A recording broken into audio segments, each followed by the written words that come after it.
राधे राधे, जय श्री राम। मैं अपने YouTube चैनल पे आप सभी प्यारे साथियों का तहे दिल से स्वागत करती हूँ और ईश्वर से कामना करती हूँ आप लोग स्वस्थ रहें, मस्त रहें और अपने जीवन में खूब तरक्की करें। मैं आज आप लोगों के लिए बहुत प्यारा सा गीत लेके आई हूँ।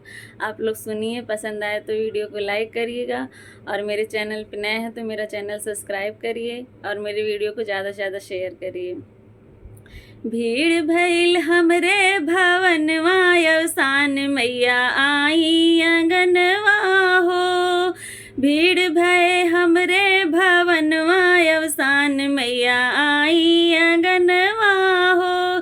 सात सुहागिनी पूजा करत है, सात सुहागिनी पूजा करत है। सब मिली मांगई मगनवा, अवसान मैया आई अंगनवा हो।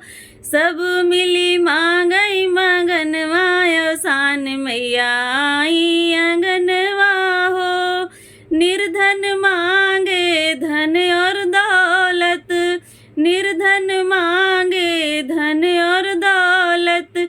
अंधा दोनों नयनवा, अवसान मैया आई अंगनवा हो। अंधा दोनों नयनवा, अवसान मैया आई अंगनवा हो। भीड़ भइल हमरे भवनवा, अवसान मैया आई अंगनवा हो।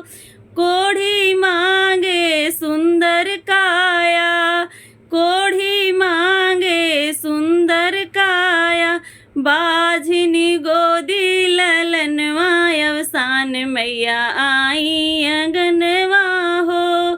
बाझिनी गोदी ललनवा, अवसान मैया आई अंगनवा हो।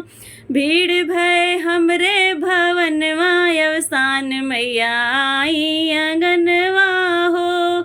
बालक मांगे बुद्धि और विद्या, बालक मांगे बुद्धि और विद्या। कन्या मांगे सजनवा, अवसान मैया आई अंगनवा हो।